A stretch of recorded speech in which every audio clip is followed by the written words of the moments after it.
This is Money Moves on VSiN, the sports betting network.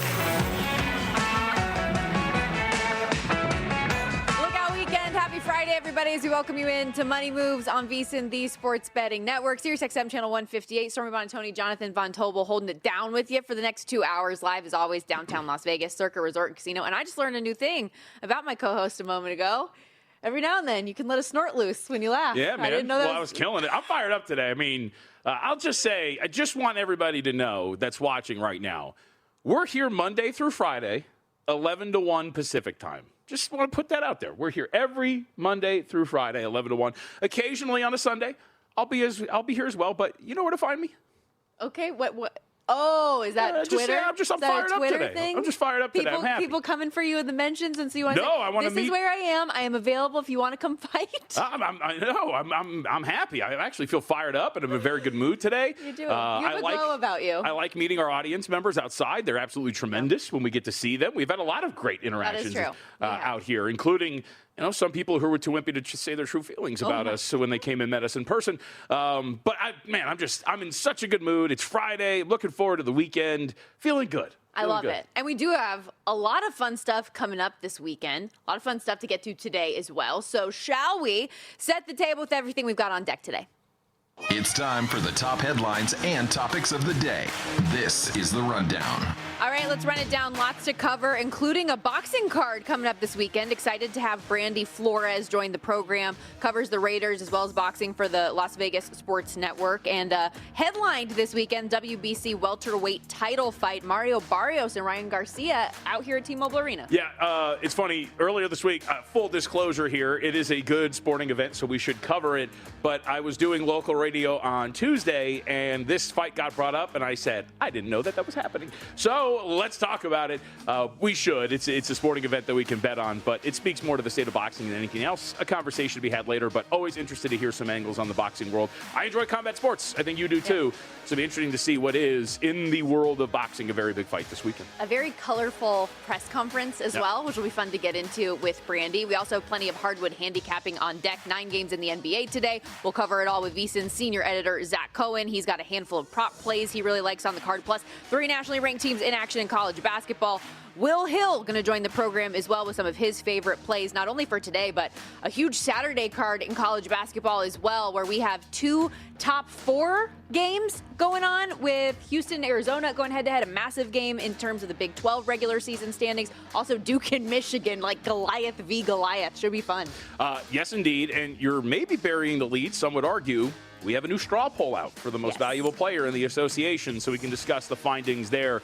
Some interesting ones, including one, I'm never shy to say it, I was right, and we'll tell you why. We got into a lot of the awards markets yesterday with Defensive Player of the Year, Rookie of the Year, Coach of the Year. We stayed away from MVP, so excited, like the timing on that. Awesome, which we will hit in a bit. But we are going to kick things off here with, as you'll see in the rundown, America coming up in just about an hour. Team USA facing Slovakia in the men's hockey semifinals out there in Milan for the Olympics. Puck drop 12:10 Pacific, 3:10 Eastern. Can the Team USA men accomplish what the Team USA women did yesterday, winning gold?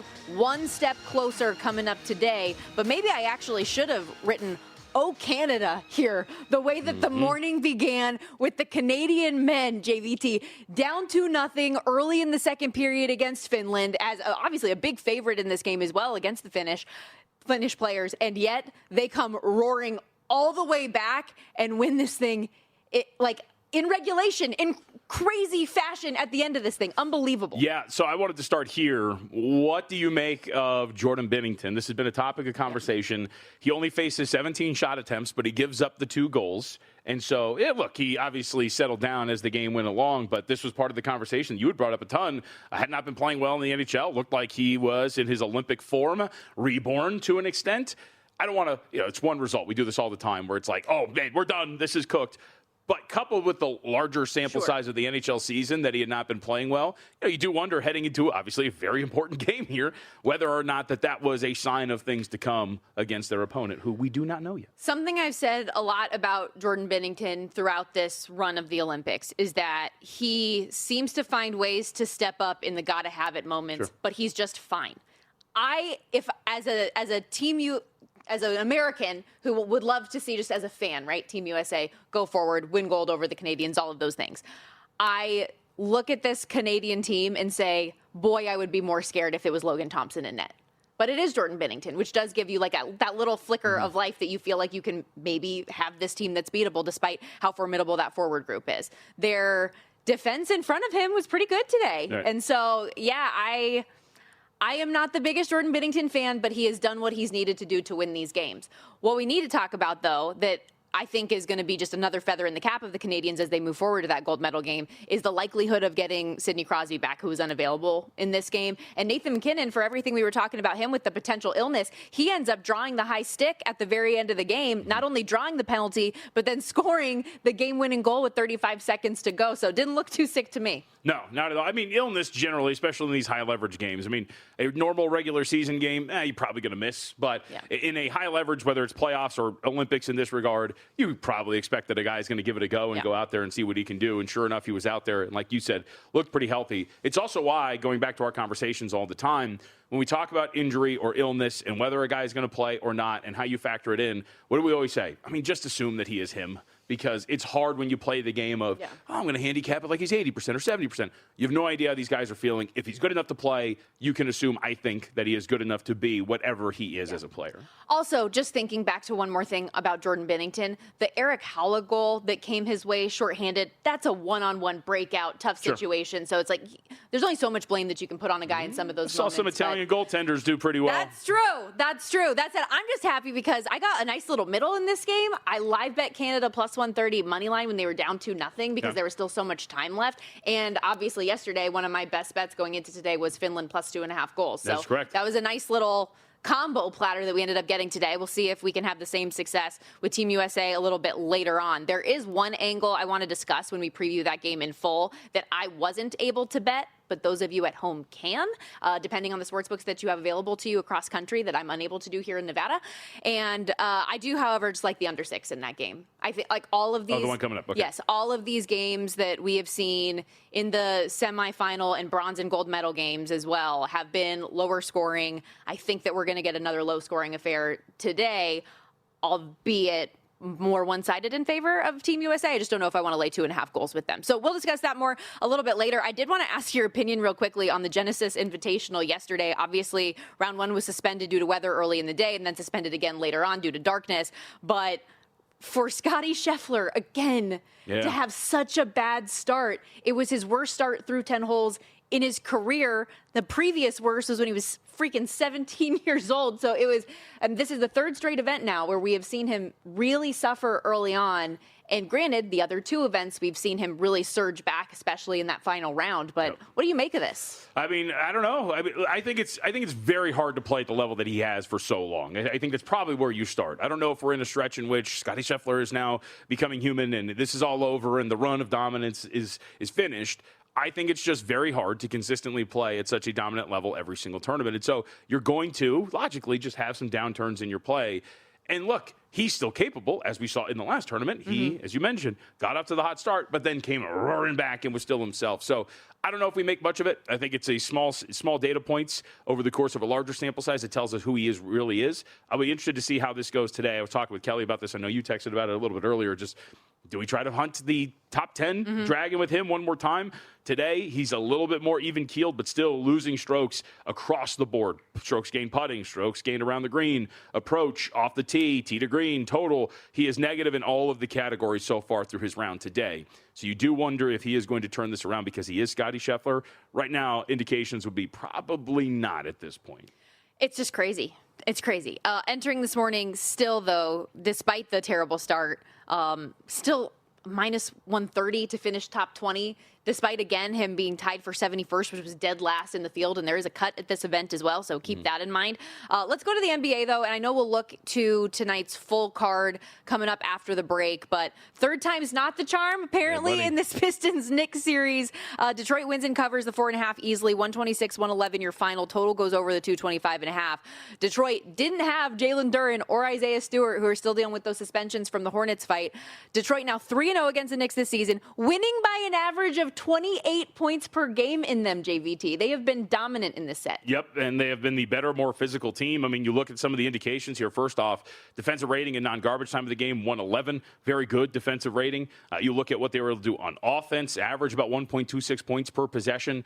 They have just been the better team against New York. And it's actually, I think it's a pretty bad loss for the Knicks. What did we talk about yesterday? If there was going to be a spot start that you had circled, that you were going to give full effort, get out there, get a win that you needed, it was against an opponent that has had your number and is somewhat shorthanded, and yet here they are again losing that game and unable to stop Cade Cunningham yesterday with a dominant performance of 42, 8, and 13 on really efficient shooting. That is going to be a problem for this team, and I think this series, should they meet, is going to be a problem for the New York Knicks. We haven't really seen anything that would tell you that they're going to match up well with them. We should add the caveat, though. Remember, the Knicks got swept, if I remember correctly, by the Boston Celtics last year in the regular season, and then they beat them in the postseason. So maybe there's something to it, maybe there's nothing. But for right now, the Pistons are playing with a ton of confidence, and I was texting about this with Kelly and Zach yesterday. I think at this point right now, it's Cleveland, because we saw them cover that big number, beat the crap out of Brooklyn yesterday. I think it's Detroit, and then it's Boston with the asterisk that maybe Jason Tatum is coming back. Detroit now 7 games ahead of the Knicks in the Eastern Conference standings. Knicks have lost 3 of their last 5 and have the 4th most difficult remaining schedule in the Eastern Conference. So keep that in mind as we go. Again, 126-111, your final out there last night at MSG. We got to step aside. When we come back, though, we got to talk about your Clippers, who are back in action once again today, by the way. Kudos. Or do you cheer for just like the missed free throw at the end, or the overall performance? That said, a lot to get to. Again, a 9-game card today in the association. Lots of teams on back-to-backs. Is that an angle? Teams tanking as well that we should avoid? We'll get into it all.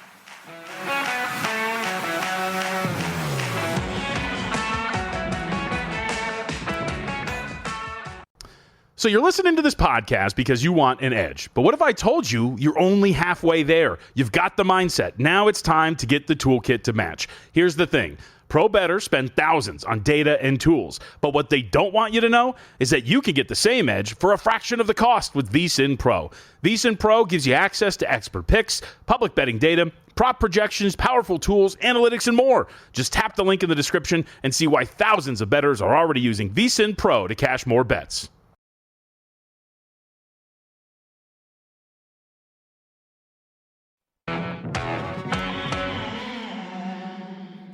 You're watching Money Moves here on VSiN, the Sports Betting Network. All right, time to dive into the NBA card for today as we welcome you back to Money Moves, VSiN, the Sports Betting Network. Stormy Buonantony, Jonathan Von Tobel with you. Clippers and Lakers going head-to-head later on tonight. Your Clips, not to be denied, yesterday against the Nuggets. Nuggets also in action, coincidentally, today as well. But how about that ending? Jamal Murray. Don't want it. Fouled on a 3 late, 0.9 seconds to go at the line, hits the first 2, not the third to tie it. Y'all get the dub. Gotta want it, and he didn't here. But the story, of course, is Bennedict Mathurin in this game. 38 points, 12 of 22 from the floor. Absolutely brilliant in 34 minutes off the bench. I was talking about this with Kelly before the show started. A lot of people, including myself, were questioning what the goal was when you looked at the trade of James Harden, the trade of Ivica Zubac, considering how well they have been playing.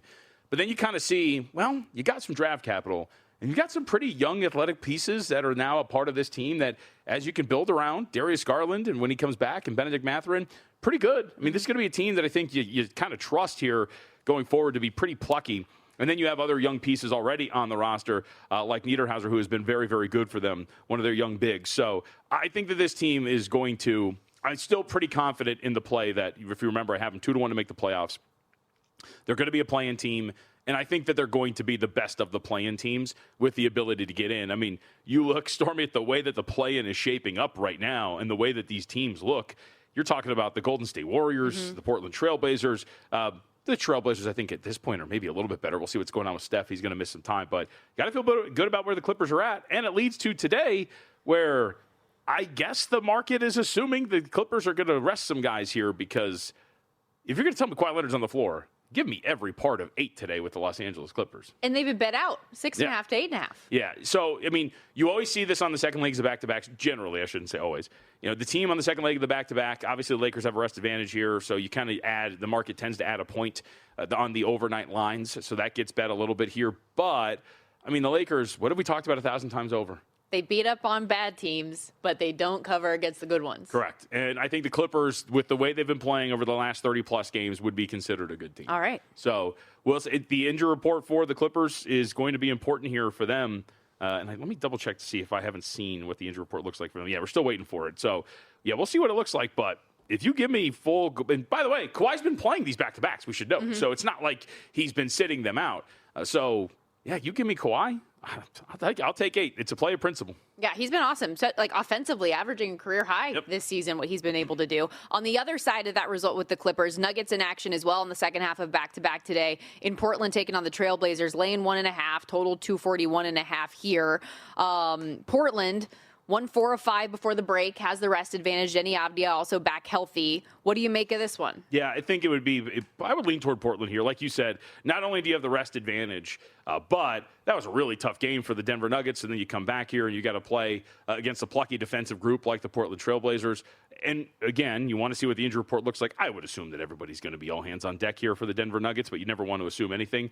So I will lean toward Portland. Didn't have a strong read, but as we know, the two questionable names not worth really reporting on, which is Chris Murray and Matisse Thybulle here. So keep an eye out for the injury report for the Denver Nuggets. Tough spot for them to now go on the road out to Portland, so we'll see if that's the case. Let's go out to Charlotte, North Carolina. Heck yeah. The Hornets. Good fight yesterday. It was, yeah. So it ended up being a push, right, on the 4. Hornets back at home after the loss yesterday. Both teams on the second half of back-to-back. Cavs won and covered the 16.5 against the Nets, their 6th straight win. It was a 105-101 final for Charlotte against the Rockets. Weird day for LaMelo Ball as well, who did play despite coming off the weird car accident situation. Very weird post game, by the way, from your boy. Did you watch the video? Yes. I don't know what that. I was not expecting. For those who didn't watch it, he's asked about everything, and he kind of gets up in the middle of the interview, and it's not him leaving in the middle of the press conference that is weird. It's the fact that I was not expecting his pants were down to his knees, and so I was like, whoa. All right. Okay, all right. What are you going to do there? 5.5-point spread today. Big move to the under as well. So down from 234.5 to 228.5, 229.5, depending on where you look. I think it's Cleveland, man. So I tried it yesterday with Houston. They didn't get it. But Cleveland is, I got to tell you, so they're 4-0 straight up against the spread with James Harden on the floor. I'm going to read you some numbers here. Harden and Donovan Mitchell on the floor together. They've outscored opponents by 28.5 points per 100 possessions, an offensive rating of 136.8, and their defensive rating with those two on the floor ranks in the 92nd percentile. It's a very small sample size, so we keep that in mind. But it is evidence to what I've been kind of harping on, which is I think this team is a freak show. I think they're going to be legitimately great down this stretch. We saw yesterday, and we talked about it, right? Hey, man, it's kind of a big number. Maybe you see if they get off to a bad start. Nope, 112 to 84.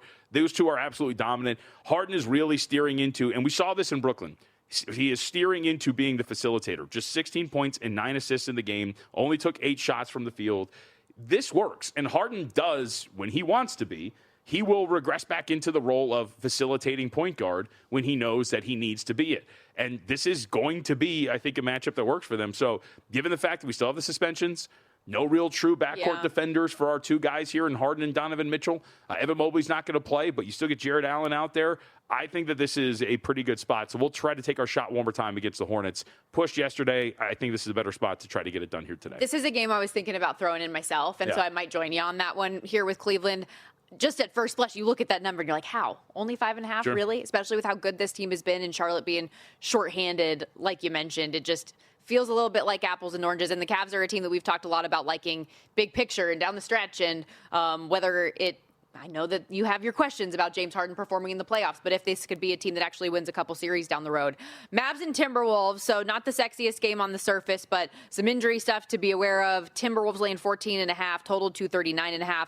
Cooper Flagg missed the Mavs last game before the break. He'll be out again today. We obviously got the news on Wednesday. Kyrie Irving isn't going to come back this season with the ACL. You trade away AD. This team is falling apart. 9 straight losses entering the break. Klay Thompson having the worst statistical year of his career. like all of these things kind of adding up here. So a big spread against a Timberwolves team that did win 7 of their last 10 before the break. Anthony Edwards wins All-Star MVP, all of that stuff. Any early thoughts?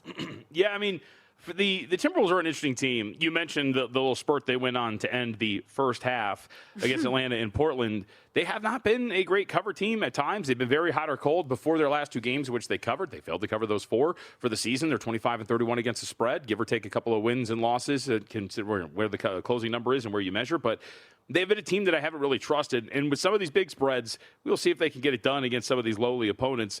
I think that they're capable of doing this. I mean, you mentioned it and how bad this is in terms of the injury report for them. You mentioned that Max Christie is doubtful as well. So I think that this would be a spot for Minnesota to come in and get it done as a 14.5-point favorite, coming off of a long rest here, too. So I would think that this is a good situation for it. Too many points for you. I think this is actually right where it should be, but I think you can look at Minnesota and think that they're going to be able to get this done. We saw the Mavericks right before the break in that Lakers game as well. It's not a team that is complete right now.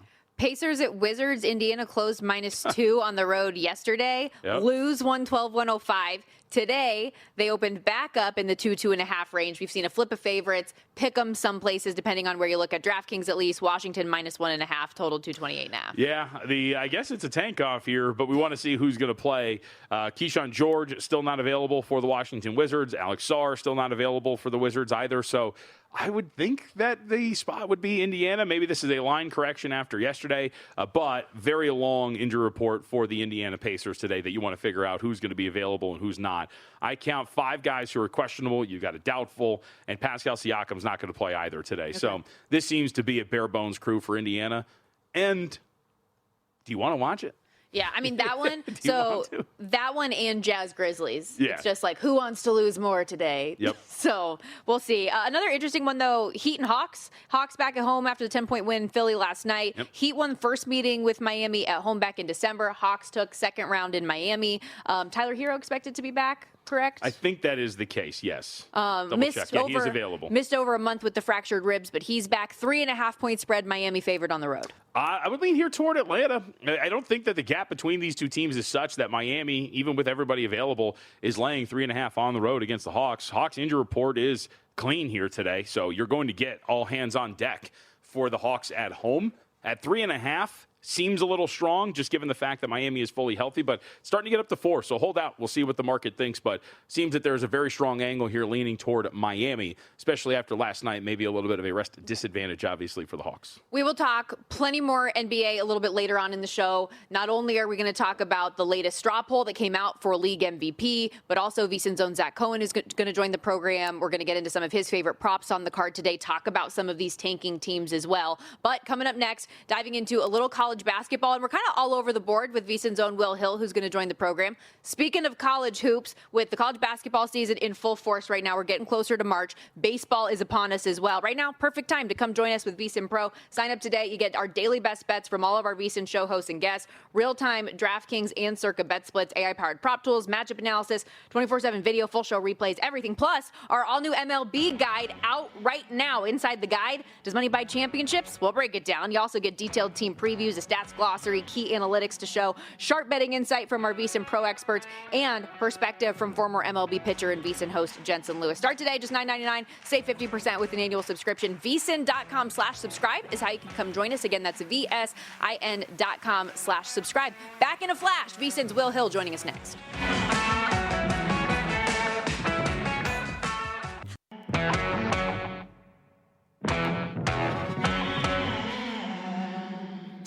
You're watching Money Moves here on VSiN, the Sports Betting Network. Rolling along here, Friday edition of Money Moves. Stormy Buonantony, JVT with you. Excited to have our good buddy Will Hill join us on the Progressive Guest Line. VSiN contributor, writer for Fox Sports, host of the Shoulda Bet More podcast. You can catch him on X as well, at Not The Will Hill. And I was about to say, dog, what's up? Especially since you're the owner of a new puppy here shortly. Very exciting, Will. Tomorrow's the big day. Kids don't know about it, so they I hope will. they're not watching right I now. hope, and I think bearing a lot of the responsibility. So, but yeah, exciting. It should be fun. Oh, okay. I'm so jealous. Why? You're an adult. Go buy a dog. I have a white couch. It doesn't really jive. She acts like she's restricted, with the white couch I purchased, and I go out of town all the time. I don't think that's fair to have an animal that you want that your spouse maybe isn't so keen on when you're out of town all the time. Isn't that marriage? Isn't that what you're supposed to do? We have different things that we agree. Okay. Or what's the word I'm looking for? Let's not waste Will's time. Compromise. Will compromise. likes compromise. There we go. Thank you. At least somebody will indulge me here. But yeah, let's get into some college basketball because I know you have a handful of plays today and looking ahead to the weekend. So what's your favorite bet of the day? I'll go Indiana. I like the 10.5 here. I think Purdue, look, at home, off of a loss. It's supposedly a good spot for them. But if you look, they're coming off a loss to Michigan. This is their 4th conference loss. They can't win the Big Ten anymore. They are 4-10 against the spread at home. And I just think this line is a touch high. Indiana played well against them the first meeting, shot 12 of 33 from 3. A lot of those were uncontested. So I just think this is a little inflated here. I think more and more the market likes these teams that are home and off losses here. I just think this is a touch high with the Hoosiers here. So I will take the points with Indiana. All right, what about St. Louis? We saw the flaws, and now they got to bounce back and take on VCU. What do you make of this matchup? I like VCU. I think there's an 8 out there. I thought about going under 164.5. You look at the first meeting, 71-62. Both offenses really struggled. Both had like a dozen or so turnovers. St. Louis only shot 40%, and VCU shot 28%. I'm going to take VCU for that reason. 28%, I figure they'll shoot a little bit better this time out. They're one of the few teams that really did a decent job against St. Louis defensively. They held them under 1 point per possession. The only problem with taking an under with St. Louis, they just play so fast. Even that game that was 71-62, I think both teams had 77 or so possessions, which is a pretty fast game. But 8's a lot. Again, another team where they're home, they're off a loss. I think that bumps up the number a little bit and artificially inflates it just a tad. So I will plug my nose here, take VCU plus the points. We also have, a really stacked card of college basketball coming up on Saturday. And I know one of the games you're already looking ahead to is Michigan-Duke. When we brought this up briefly earlier, I called it Goliath versus Goliath. You got Michigan laying 2.5 right now out there in the North Carolina area, total 148.5. What were you looking at? I'm going to go Michigan, and I'll be curious to see where this number goes. And, look, I think 3.5, 4 would seem too high. But everyone I've talked to, hosting primetime the past couple nights, you get people's initial thoughts. Everyone seems to lean towards Michigan here. And I'm with that side. I just think their size, their skill, their ability to protect the rim, they just have very few weaknesses. And I know they hit that little skid where they weren't covering, they weren't shooting the ball well, but they seem to have come out of that funk. And look what they did out of conference. I mean, they beat, San Diego State by 40. They beat Gonzaga by 40. They beat Nova by 28, and they beat Auburn by 30.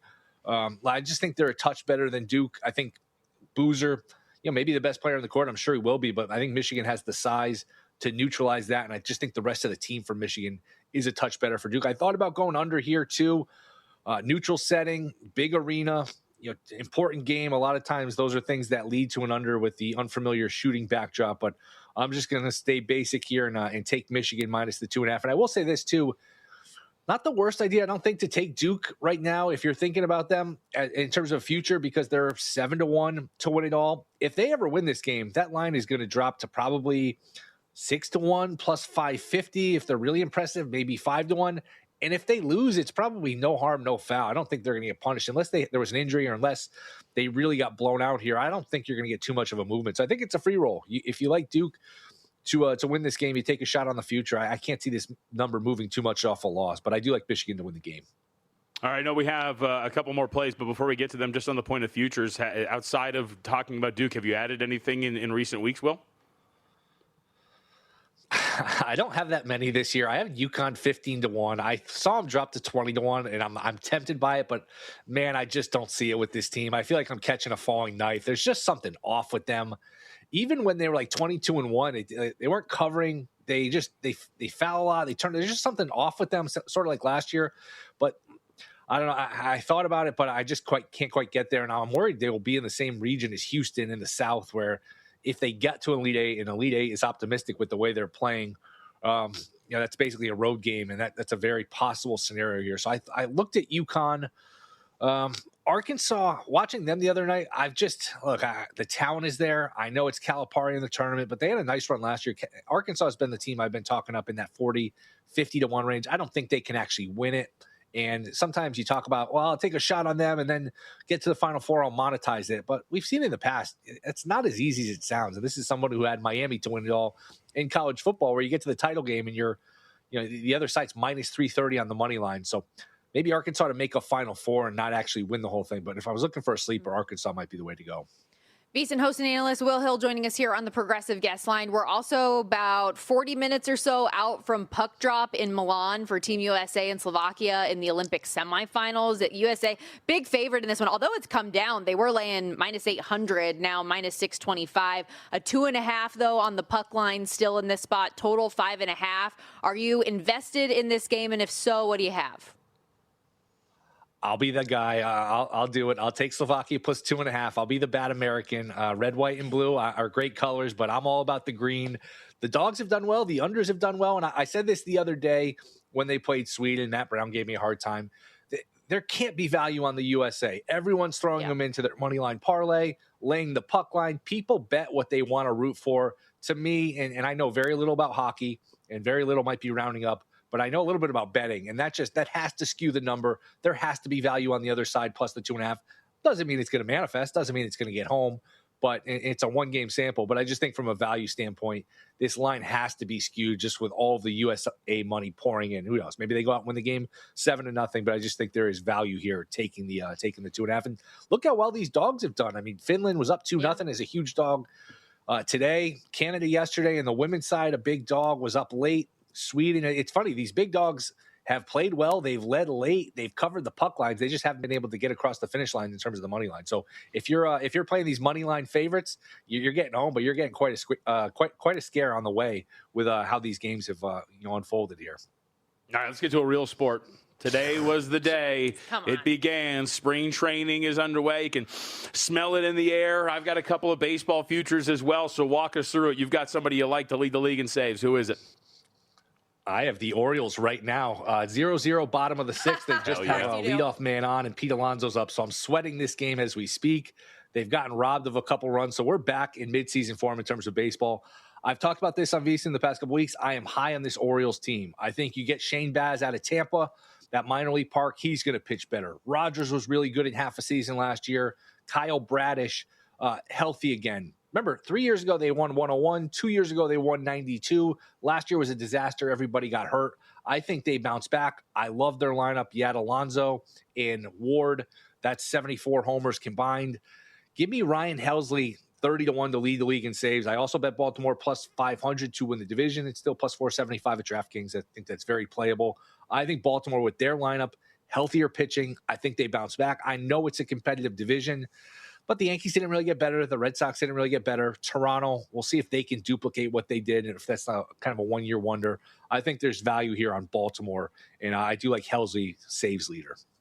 Have you looked at any season win totals? Are you already diving into all of that stuff right now? I know it's still so early, but have you bet anything else, or are you contemplating anything right now? Bet the Orioles division, Rangers to win the division. I like the Mackenzie Gore edition. I like the White Sox over win total. I think you look at their run differential last year. I think they won 65 and they should have won 70, and a lot of their young players are getting better. So I've started to dip my toe in it. What bothers me is, man, these come out December, January, and they move a few wins. So it's like you never want to be 2 or 3 wins late to the party. But yes, adding as we get closer here. And like you said, month or so away from the season, a little more. I don't like that they start the season, I think, the same day as the Sweet 16, which to me makes no sense. It doesn't get your sport any buzz. Yeah. But excited for baseball to be back. And I believe Baltimore has taken a 2-0 lead, and Alonso with a home run. So in a good mood. This was a good spot here, a good optimistic meeting with you guys. Leave it to you to just already bet in spring training. I'm so no ready. time wasted. I'm ready for baseball season. It's going to be fantastic. I'm very excited. Will, you're the best. Thank you for this. We appreciate it. All right. See you. Thanks for having me. Will Hill, follow him on X at Not The Will Hill. Of course, if you haven't already, make sure you download, subscribe, 5-star, all the things to the Shoulda Bet More podcast. And you can also catch him, obviously, on VSiN, the Sports Betting Network as well. That was a great segue, though, because we do have more baseball talk coming up after this as we continue our Play Ball series, going one by one, covering every team in Major League Baseball. Today, the A's. We'll be right back.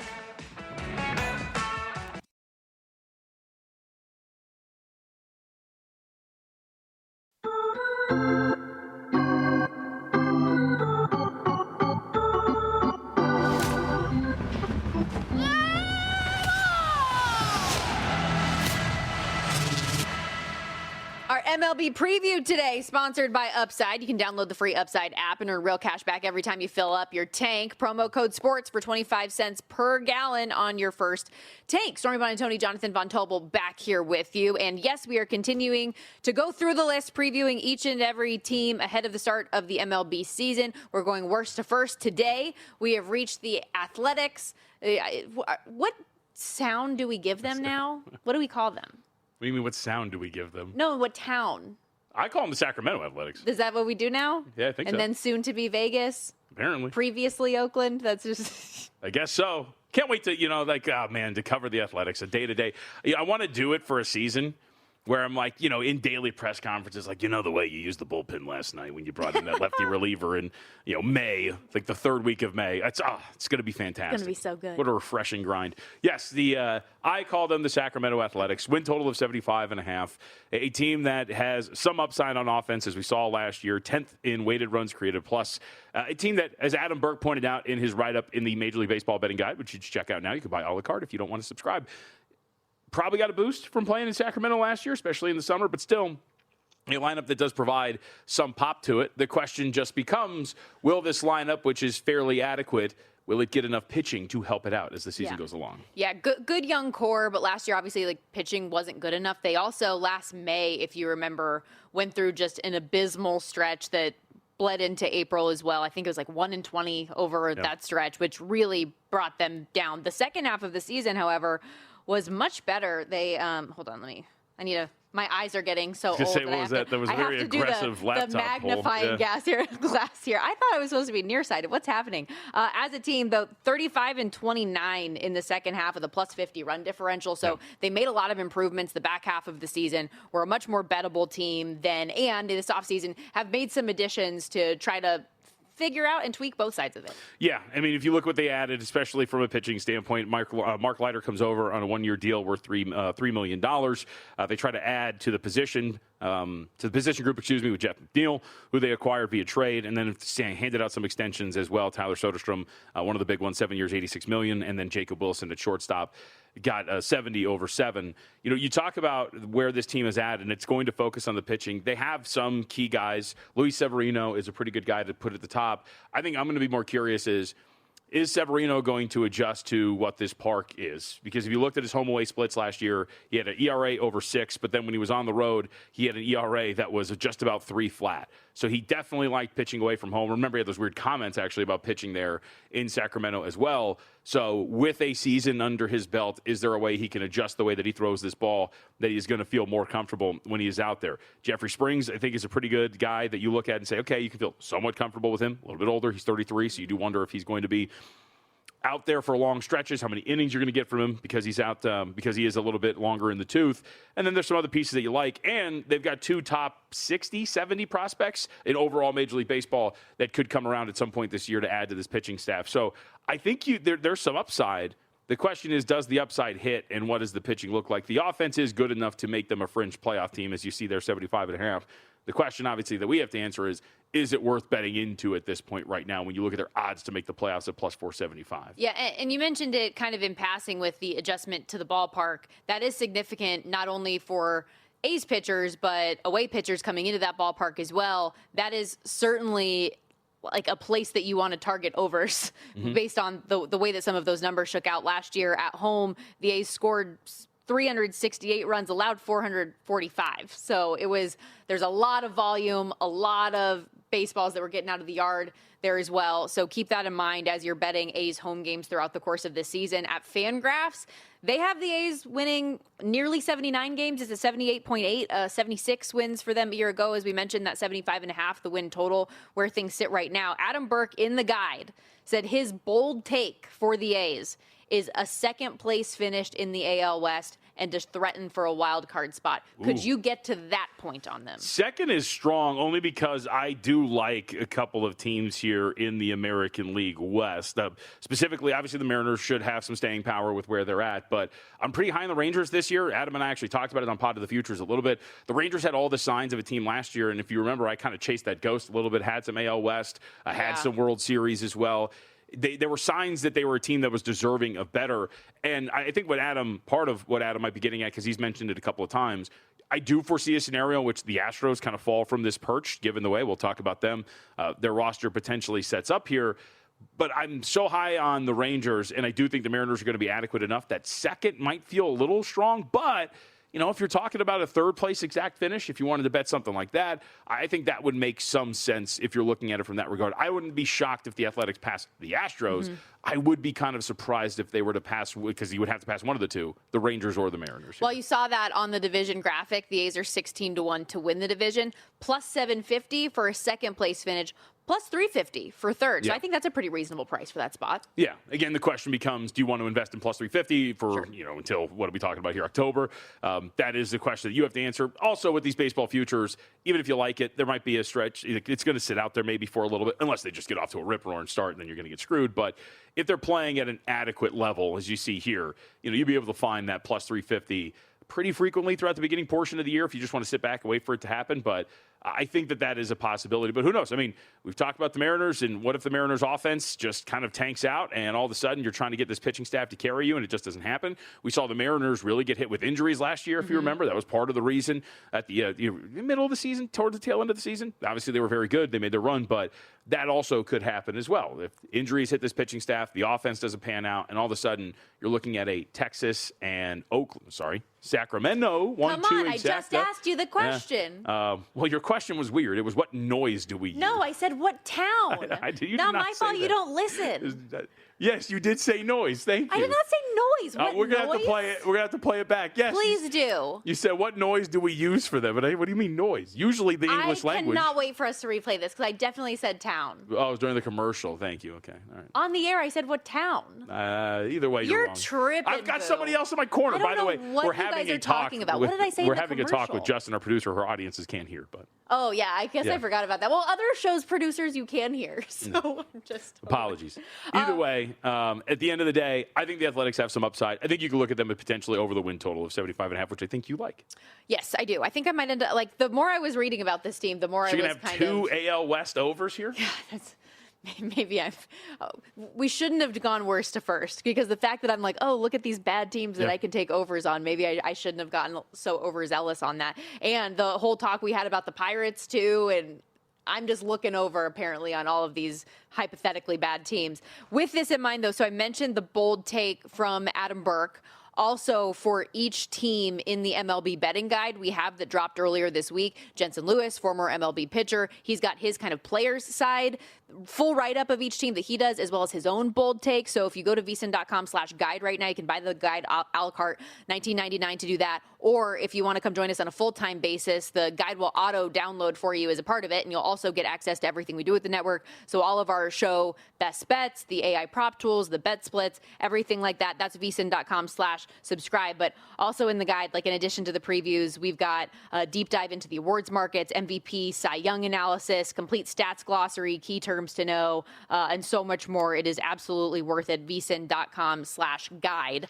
Have you really, aside from the previews that we have been doing, when you just went through the markets, has there been anything else division-wise or season win totals just that you, as you were going through things, said you might want to dive into it? Well, I mentioned it here a couple of times, but I do like Texas quite a bit. I think that the Rangers are going to be a team that is going to be worth reckoning with here in the American League. Obviously, they're about plus 115 to make the playoffs, somewhere in that range. I think that's going to be something worth looking at here for this team, who I think is going to get off to a strong start, has good pitching, hitting should come back around, and you look at them potentially to win their division as well. I'm going to double-check the odds are here. Yeah, they're plus 340.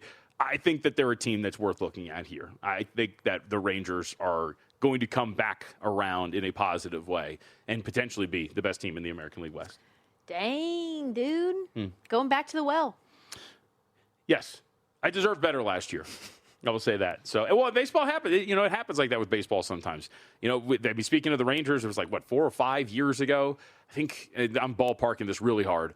But we're talking about a team that one year went, I think they were 39-16 in one-run games and sustained some ridiculous stuff over the course of a season and made the playoffs. But then you realize that they were going to absolutely fall flat on their face, and they did. And last year, if you looked at some of the metrics for the Rangers, I think you found a team that was probably deserving of better, has a pitching staff to carry them. And if the offense can turn things around, then all of a sudden you're looking at a group that I think is going to be pretty formidable. I know it's not the same thing, but that reminds me, again, something in our Pirates conversation yesterday that I failed to bring up when I was talking about how badly they need run support for their pitchers. How many one-run losses that they had last season? Kind of ridiculous what that number was. It's a sign that you can maybe flip that. Yep, no question about it. Okay, we got to step aside here on Money Moves, but when we come back, we're resetting hour 2 of the program. We're about 15 minutes out from puck drop in the U.S. men's semifinal. Team USA, Slovakia, going head-to-head. We've got some bets, some angles to hit on when we return. Don't go anywhere.